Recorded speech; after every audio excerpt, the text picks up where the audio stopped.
Hey guys, so have any of you seen the Netflix show Reindeer, Baby Reindeer?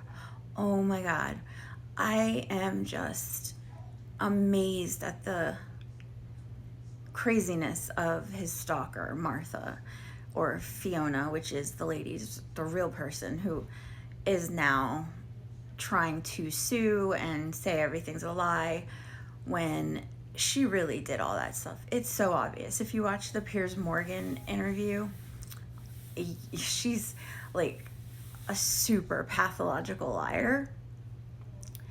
And the things that she did were freaking insane. Like, she only did, like, what was it, 9 months, 6 months in jail. That is nothing for what she did.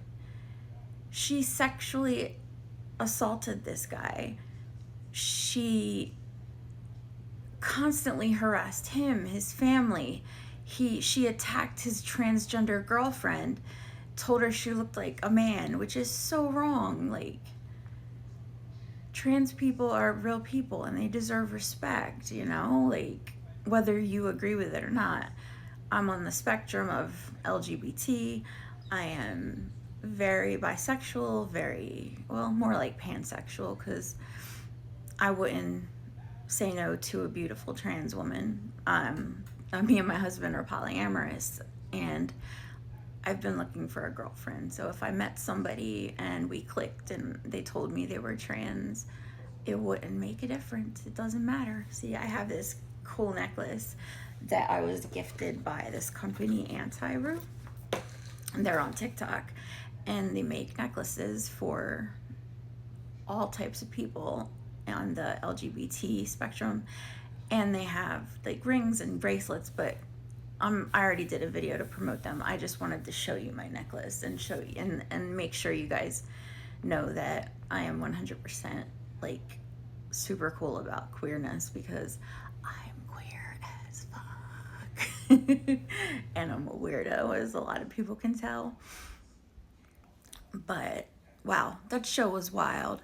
And what Gad went through with his attacker, the guy, oh my God. And to find out that he's never been punished or held any accountability for what he did is disgusting. Like, I've been essayed multiple times by multiple people, and none of them faced any charges. But karma got them big time. Gotta love karma.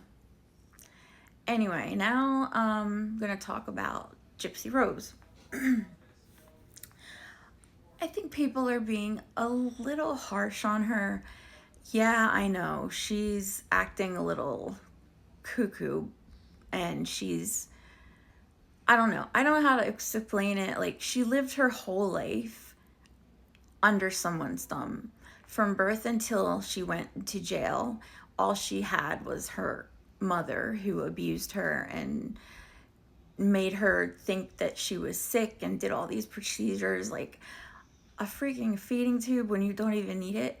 That is absolutely repulsive that someone did that to their own child. And then, of course, it's wrong that she got Nick to unalive her mother. But at the end of the day, Nick could have said no. And he didn't have to be so brutal, but he was. And I believed he enjoyed it because of his dark side. Victor. Is Gypsy innocent? No. I don't want to say she's a murderer. She didn't kill anybody. She really didn't. She was desperate. Oh, what's he saying? Sorry, my dog. Farrah. My dog hears something. Come here, Farrah. Come here, baby. Dogs are crazy. Yeah, they could have said no. They could have just ran away, but no, she was in survival mode, and she honestly didn't think there was going to be any way for her to have a life if her mother was there. And I understand that.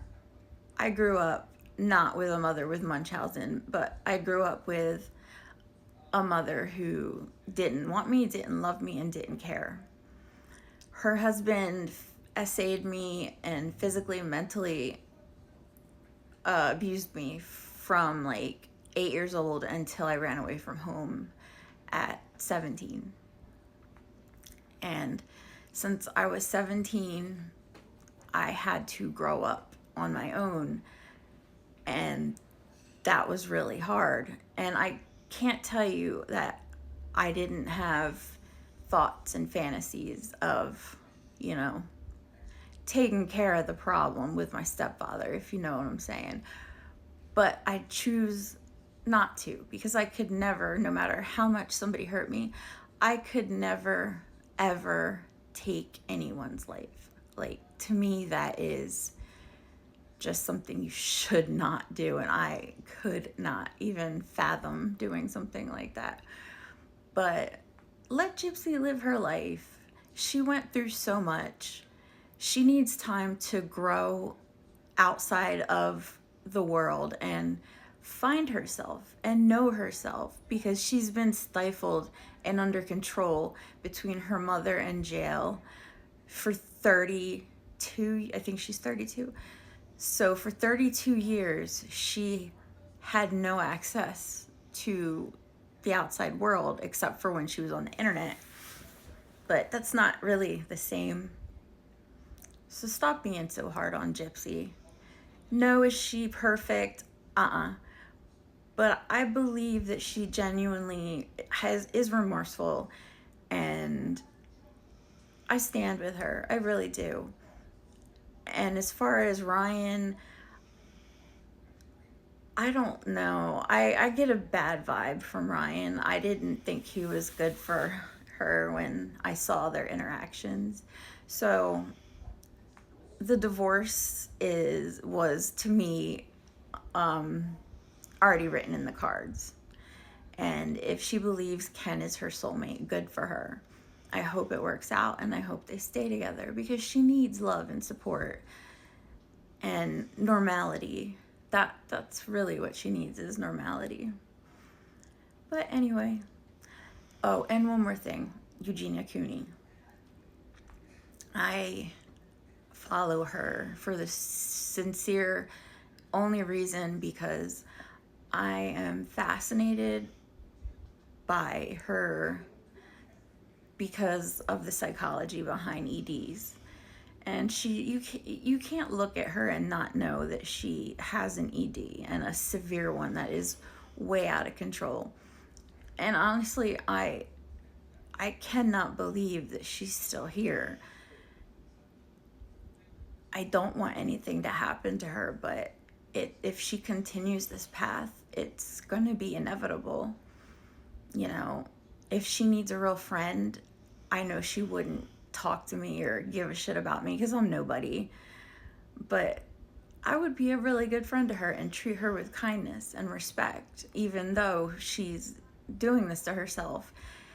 You can't force people to get help, no matter what you do. Unless somebody actually wants help, then they'll take it and they'll get better. And she clearly is happy the way she is, and nobody's going to be able to force her to get well. And I know it's only a matter of time before we say goodbye, and that's going to be really sad and really tragic, because she seems like a really sweet person. She really does. And I think Jeffree Star just used her for more views and more clout, because, you know, his makeup line isn't what it used to be, and he's not really as famous as he used to be. So he kind of saw how Eugenia was trending, and he was like, oh, she's a big fan of mine, let me glom onto her and use her for content, which he did, and had her visit, and everything was posted and on TikTok, and now I guess they're having problems. So yeah, that's not a friend. Anyway, bye guys, talk to you later.